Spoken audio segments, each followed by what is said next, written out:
بسم اللہ الرحمن الرحیم۔ السلام علیکم۔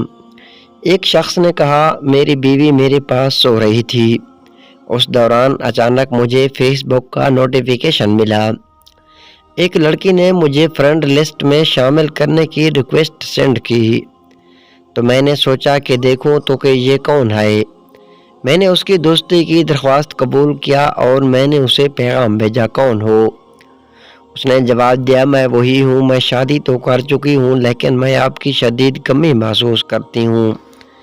یہ ماضی کی میری محبوبہ تھی، وہ ایک خوبصورت لڑکی تھی، لیکن میں نے اس چیٹ کو بند کر دیا کیونکہ میری بیوی سو رہی تھی اور میں اس کی نیند میں خلل نہیں ڈالنا چاہ رہا تھا۔ میں نے بیوی کی طرف دیکھا، وہ گھر کے سارے کام کرنے کی وجہ سے تھک ہار گہری نیند سو رہی تھی۔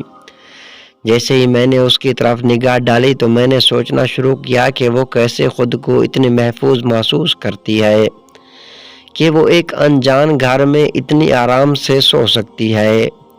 وہ اپنے آبائی گھر سے بہت دور، جہاں اس نے اپنے گھر والوں کے ساتھ 24 سال گزارے تھے۔ جب وہ ناراض یا غم زدہ ہوتی تھی تو وہاں اس کی والدہ اس کے ساتھ موجود تھیں تاکہ وہ اپنی والدہ کی گود میں رو سکے۔ اس کی بہن یا بھائی لطیفے سناتے جس سے وہ ہنسنے لگے۔ اس کے والد گھر آ کر اس کی پسند کی تمام چیزیں لاتے۔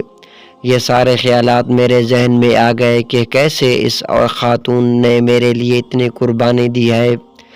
لہٰذا میں نے فوراً فون اٹھایا اور بلاک کا آپشن دبا دیا۔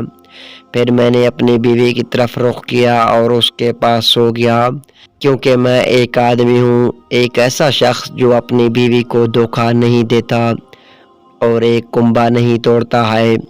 میاں بیوی میں محبت تب کمی ختم ہونے لگتی ہے جب کوئی تیسرا درمیان میں آ جاتا ہے۔